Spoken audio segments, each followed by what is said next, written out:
Buenas tardes o buenas noches, según sea el lugar y la hora donde nos estén viendo. Hoy le doy gracias a Dios por permitirnos llevar a cabo este gran proyecto de evangelización al cual hemos llamado 100 lecciones para aprender a predicar la buena nueva. El objetivo de este proyecto es la de formar evangelizadores que conozcan el lugar, la función y el papel que juega el querigma dentro del plan de salvación, para que de esa manera podamos evangelizar con una base sólida. En el Evangelio de San Marcos, nada más en el primer capítulo podemos encontrar alrededor de 5 veces la palabra proclamar, anunciar o predicar. Por ejemplo, en San Marcos capítulo 1, versículo 4, dice, se presentó Juan en el desierto bautizando y proclamando un bautismo de conversión para el perdón de los pecados. Ahí vemos esa palabrita proclamando. En el versículo 7 del mismo capítulo 1 dice, y proclamaba diciendo, detrás de mí viene uno que es más poderoso que yo. Ahí ya utiliza la palabra proclamaba. En el versículo 14 del mismo capítulo 1 dice, después de que apresaron a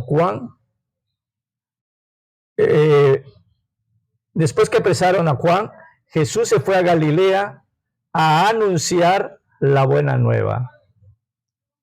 En el versículo 15 del versículo del 16 y 15 del mismo capítulo 1, ahí nos da el mandato Jesús y nos dice, vayan por todo el mundo y proclamen la buena nueva a toda criatura. Y en el versículo del 16 al 20 del mismo capítulo 1, nos dice, y ellos salieron a predicar por todas partes. Vemos pues que como la palabra proclamar, anunciar o predicar viene siendo como sinónimo en las Sagradas Escrituras.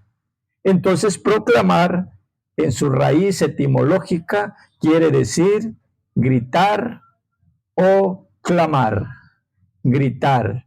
Y dice, ¿verdad? Y Juan clamaba en el desierto, clamar, gritar.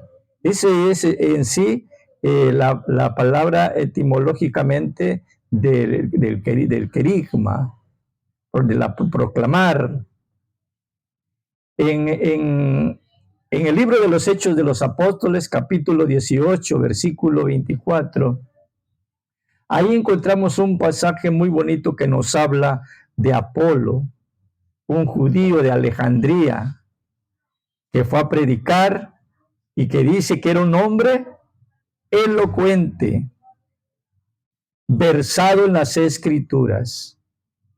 Y ahí nos viene ese análisis de poder decir, si es un hombre elocuente, ¿qué requiere o qué entendemos por la palabra elocuencia, elocuente?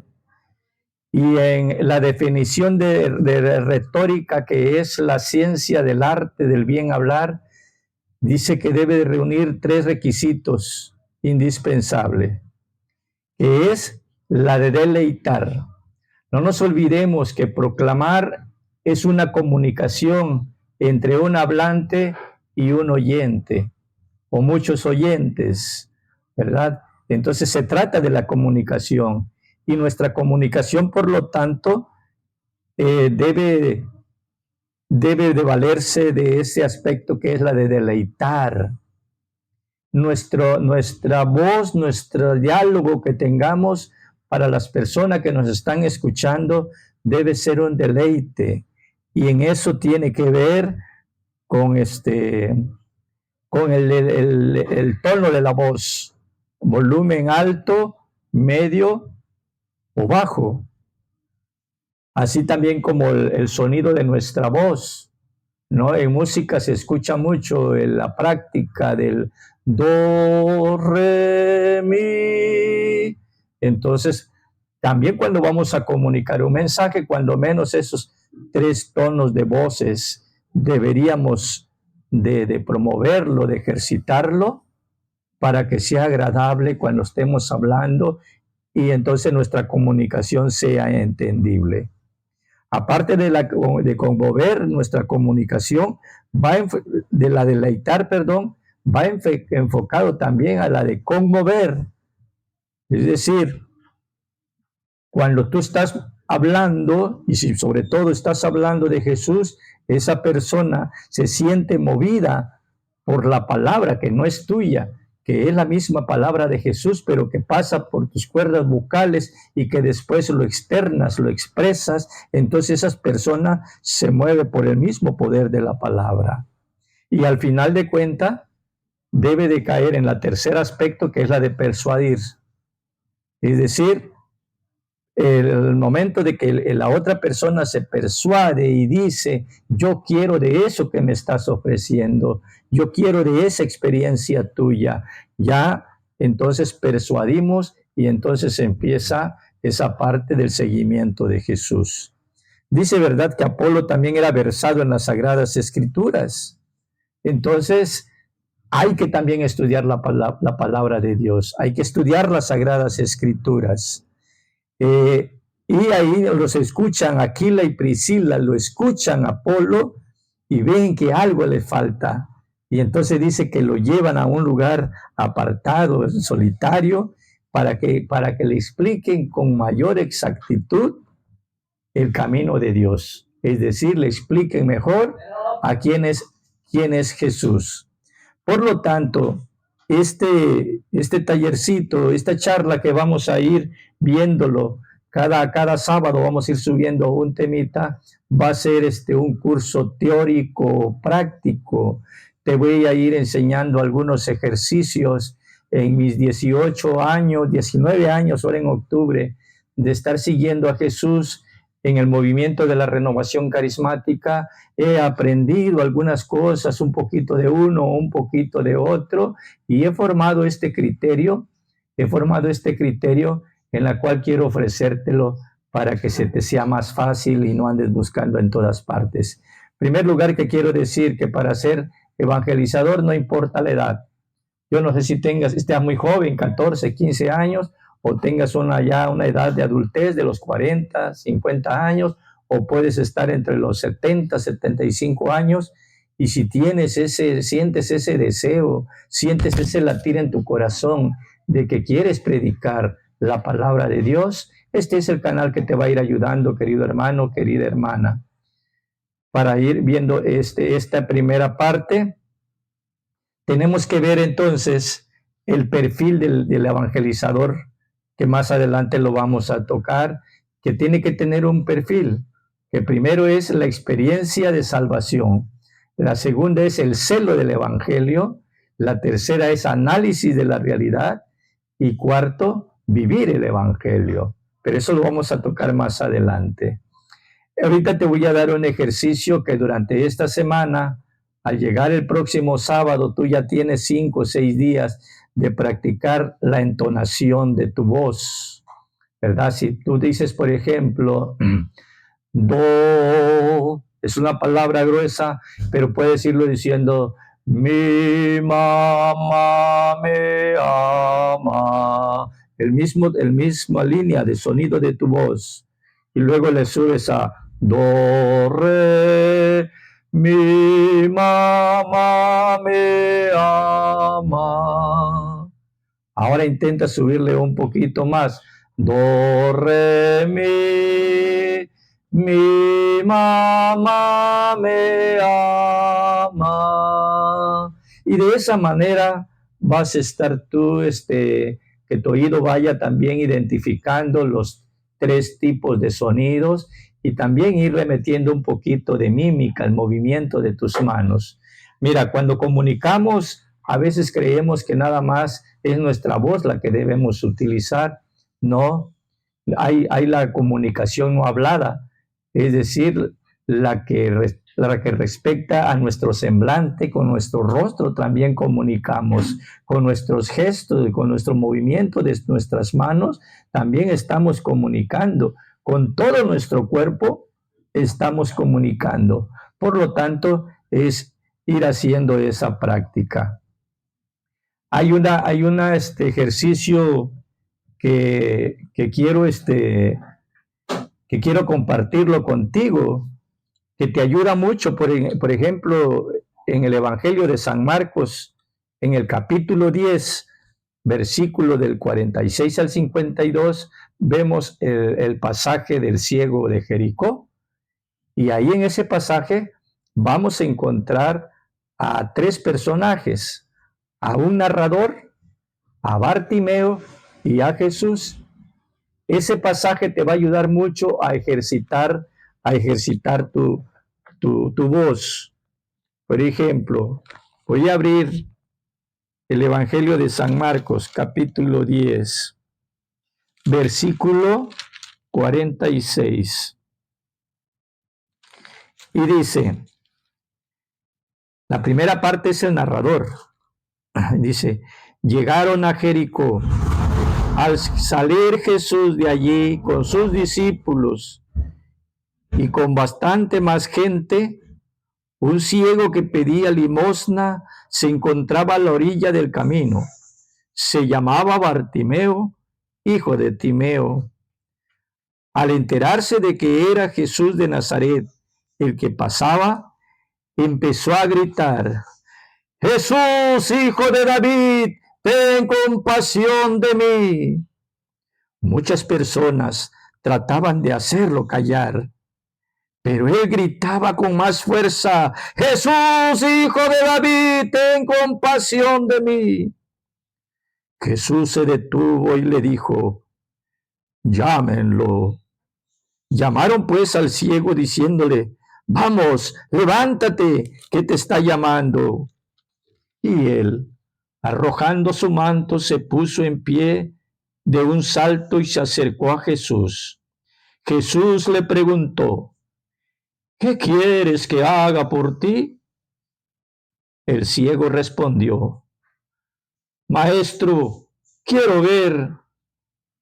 Entonces Jesús le dijo, puedes irte, tu fe te ha salvado. Y al instante pudo ver y siguió a Jesús por el camino. Palabra del Señor. Así este ejercicio, hermano, hay muchos ejercicios donde habla el narrador, Jesús y un personaje más, ya sea un escriba o un fariseo.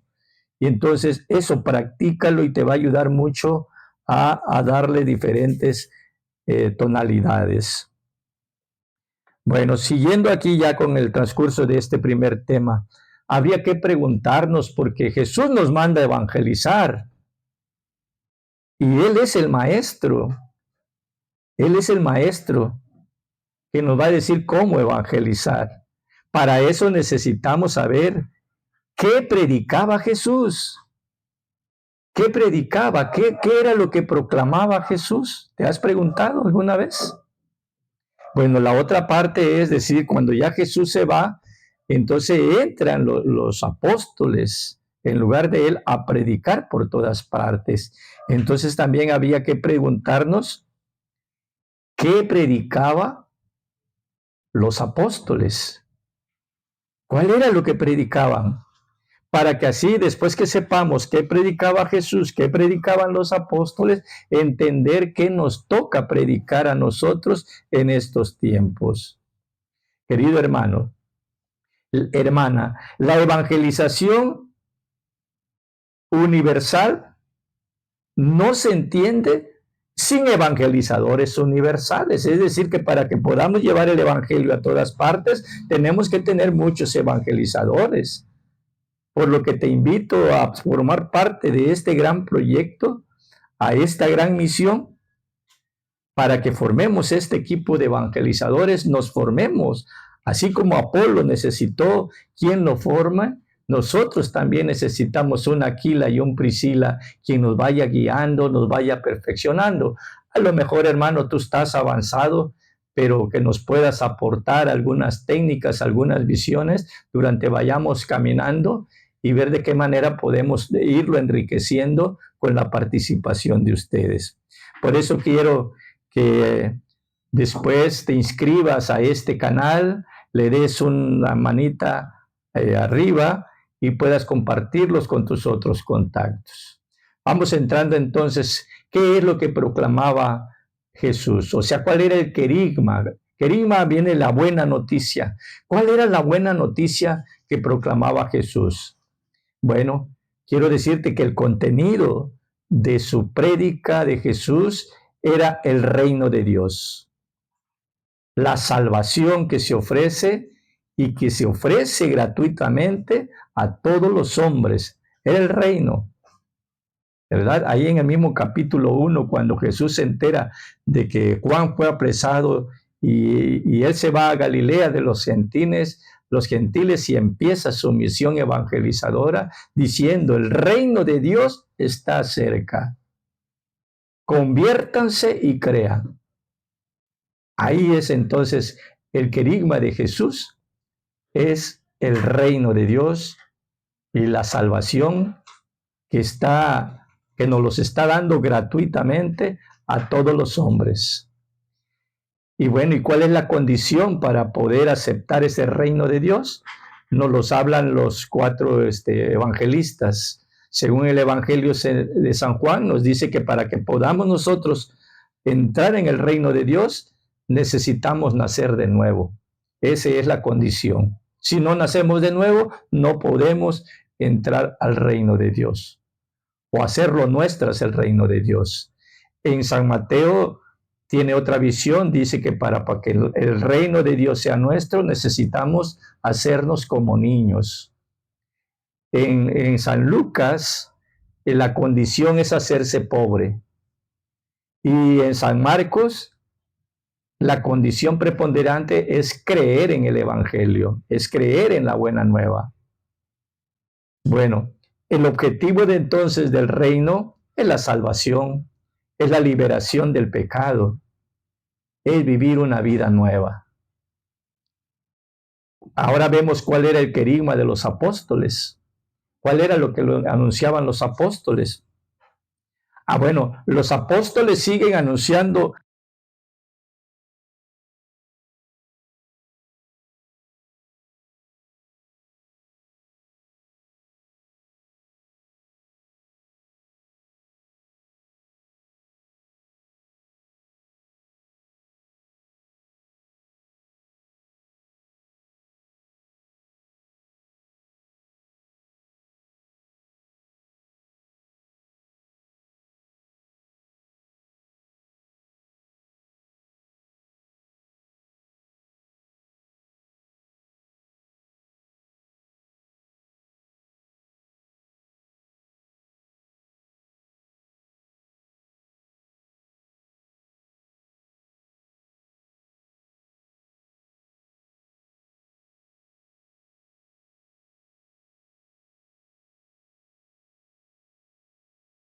proclaman a Jesús como reino.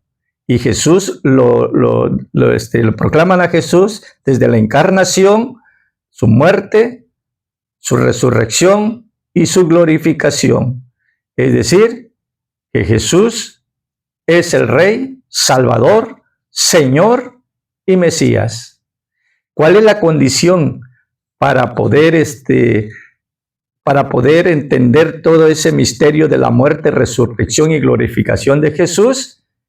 La condición indispensable es la fe y es la conversión. Y al final de cuentas, dice San Pablo a los romanos, es proclamar que Jesús es el Señor.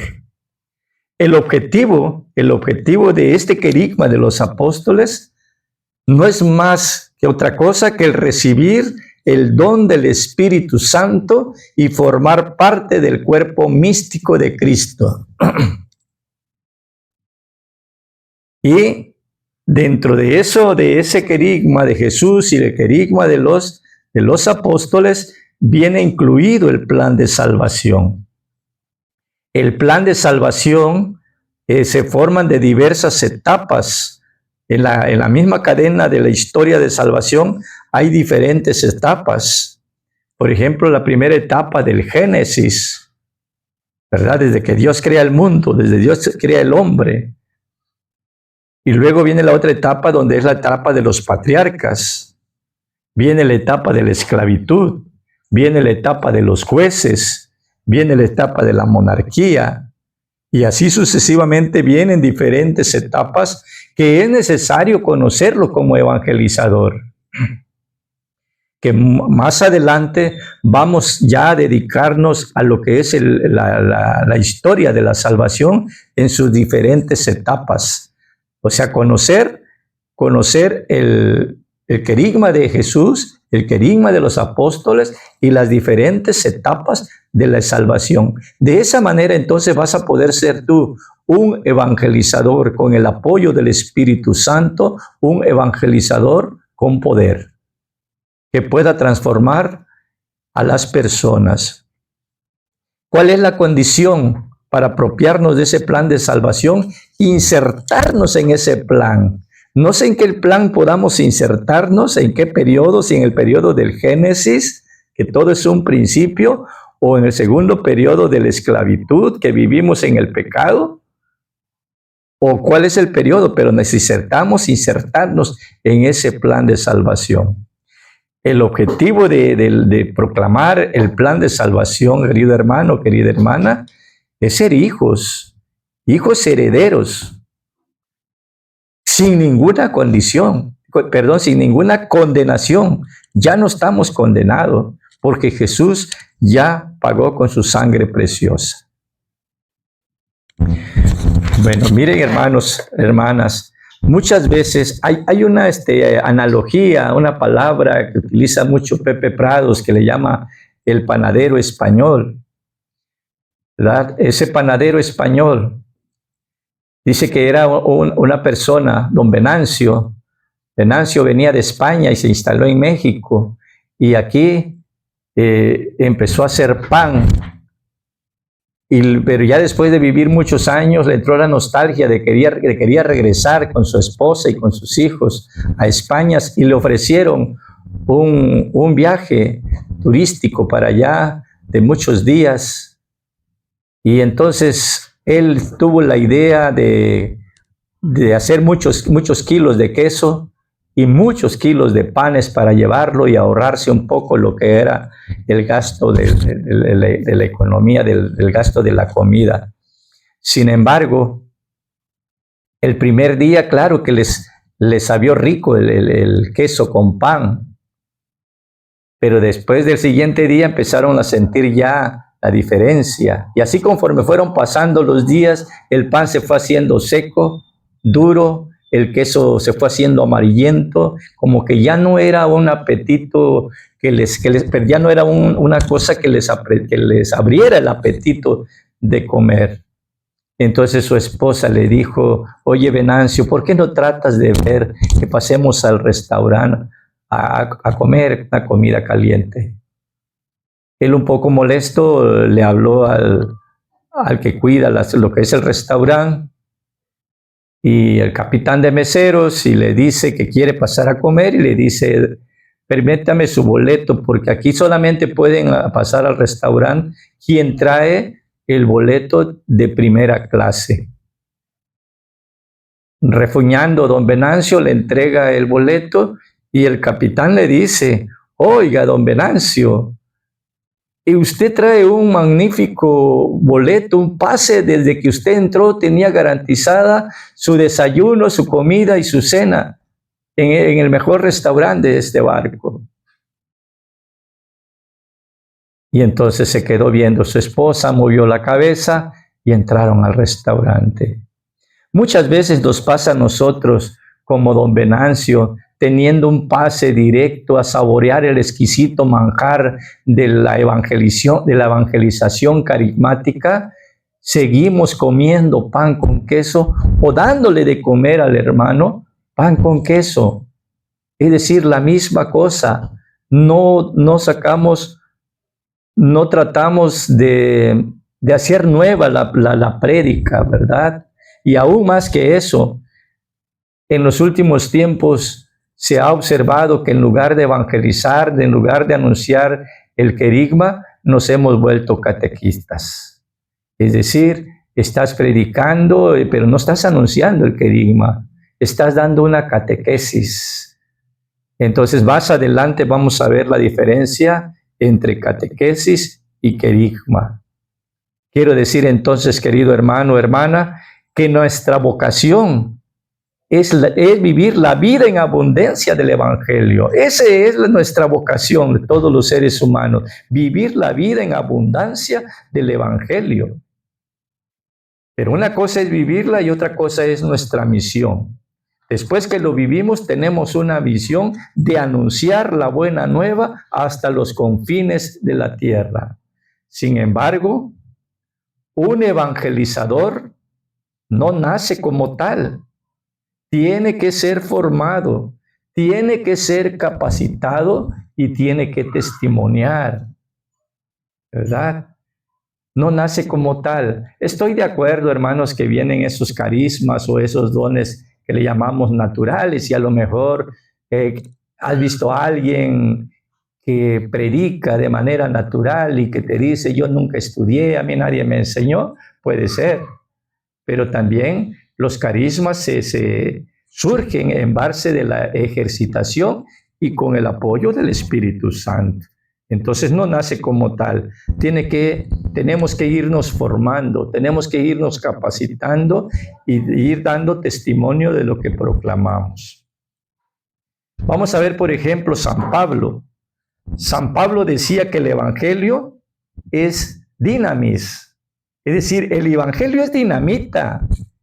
Es capaz de transformar el mundo. En la carta a los Romanos, capítulo 1, versículo 16, nos habla de esa dinamis, de esa dinamita. La propia palabra en sí misma tiene un poder que si cae en tierra fértil, de explotar, de hacer una gran transformación de esa persona.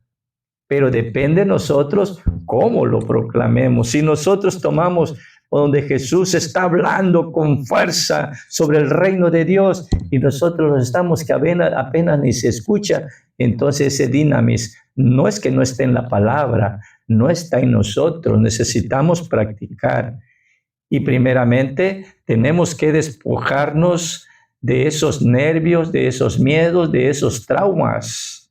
Ahora ya no tienes por qué tener trauma, tú eres un hijo de Dios, un enviado de Dios a evangelizar con poder. Aquí es entonces donde radica la riqueza y el poder de la evangelización. Además de tener un itinerario práctico para enseñarnos cómo evangelizar, además que tengamos un itinerario, es decir, aquí le pusimos 100 lecciones, pero después te vas a dar cuenta que vas a llegar a esas 100 lecciones y la formación sigue adelante, porque Dios nunca se le conoce en su totalidad.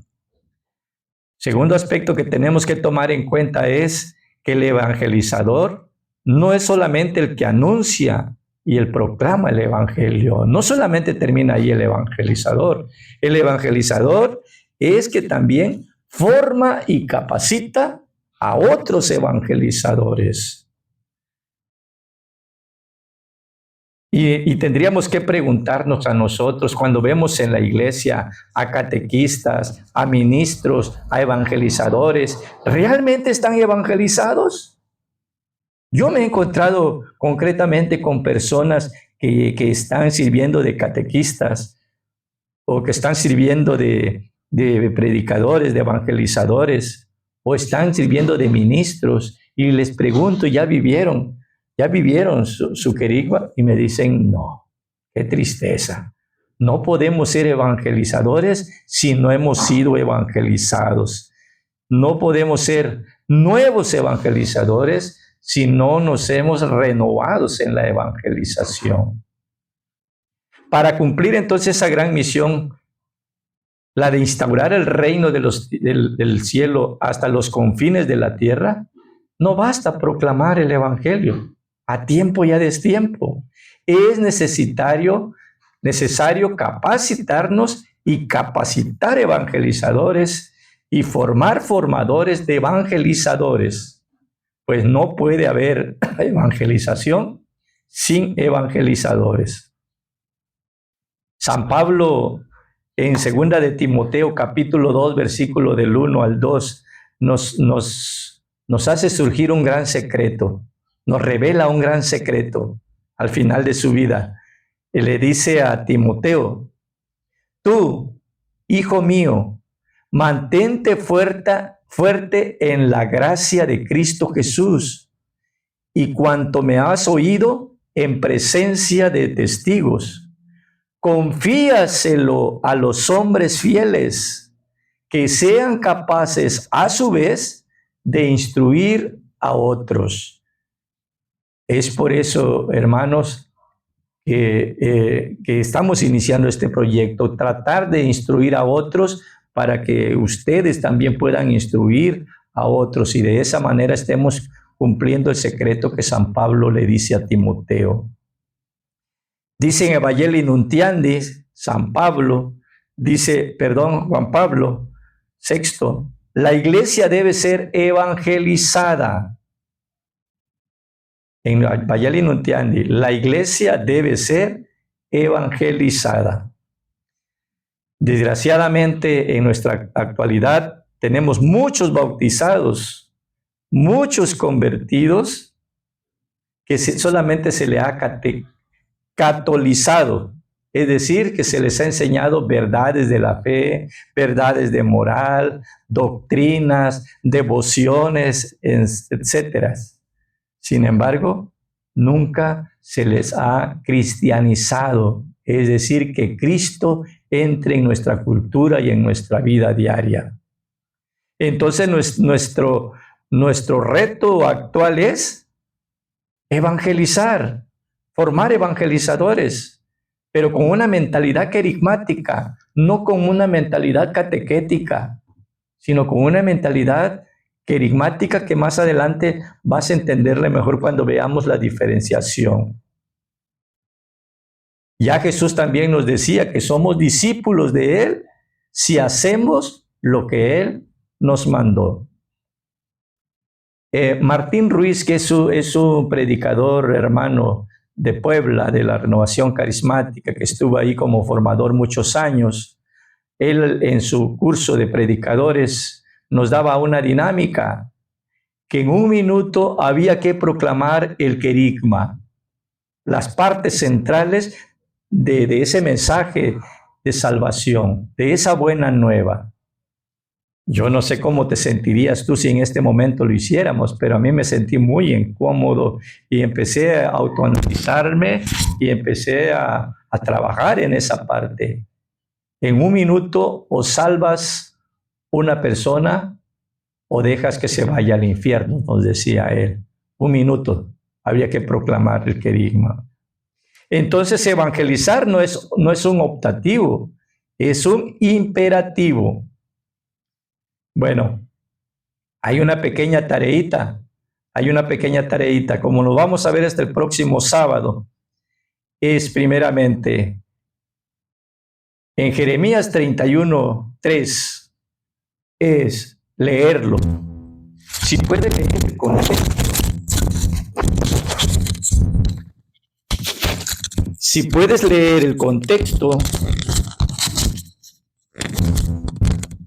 Si puedes leer el contexto, de esa cita, o sea, antes de ese donde empieza el capítulo, podrás darte cuenta que Jeremías le está profetizando, le está proclamando a un pueblo que los habían extraditado a Babilonia. Tenían casi 70 años viviendo allá. Los que se fueron jóvenes ya estaban 70, los que se fueron de 10 años ya estaban entrando en los 80. Entonces él va y les proclama que después de esa esclavitud que había sido producto de su pecado, pero que Dios los había enviado ahí para reflexionar de sus errores, entonces ya en Jeremías 31:3 le dice: con amor eterno te he amado, por eso he reservado gracia para ti. Entonces, esa meditación lo lees primero y si puedes leer el contexto para contextualizar, ¿De qué estás hablando? ¿A quién le está hablando el profeta Jeremías? Y después lo meditas y ya solo esa parte. Con amor eterno te he amado, por eso he reservado gracias para ti. Me está hablando a mí. Con amor eterno te he amado. No importa tu estado, situación actual que estés viviendo, pero aún yo tengo reservado gracia, te tengo reservado estima, te tengo reservado cariño, te tengo reservado amor. Ahí ya la empecé a meditar. Y entonces a partir de ahí, tú puedes convertirlo en una oración de alabanza o en una oración de acción de gracias.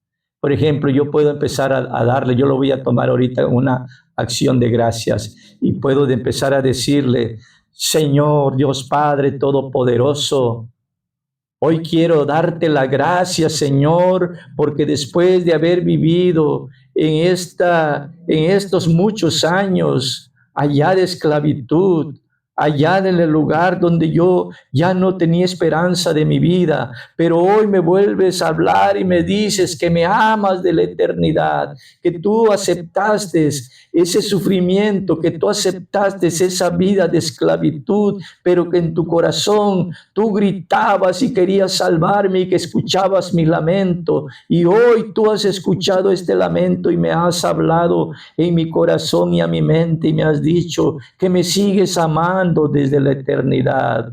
Gracias, Señor. Hoy te doy gracias, Señor, porque me has reservado ese cariño, porque me has reservado esa gracia, porque me has reservado esa misericordia, porque sigo siendo hijo tuyo. Gracias, Señor. Gracias. Y así, querido hermano, luego viene también a que también leas, medites y lo hagas oración. Isaías 49, versículo 15 y 16. Igual, vuelves a leerlo, lo vuelves a meditar, que te lo está dirigiendo a ti, y luego lo haces una oración, ya sea de alabanza. Aprende los dos tipos de oraciones, la acción de gracia y la de alabanza. Y por último, quiero que estudies Efesios 3:20. Ahí también lo lees, lo contextualizas, lo meditas y lo oras. Y vas a verlo con esa práctica, con esa primera práctica, el próximo sábado que nos veamos. Y si yo te pregunto cómo ha sido tu avance, te vas a dar cuenta cómo la palabra de Dios es un dinamis, es una dinamita que va a empezar algo en tu interior, algo en tu corazón, algo en tu mente, una llama de amor que te va a decir, yo puedo salir a evangelizar, yo puedo predicar la palabra de Dios.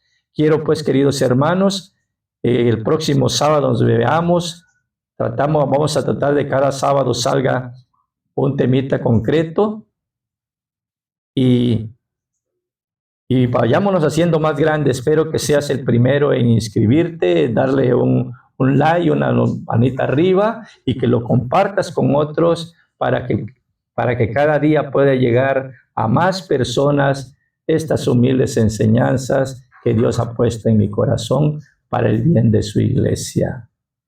Que Dios te cuide y te guarde en el nombre del Padre, del Hijo y del Espíritu Santo. Amén.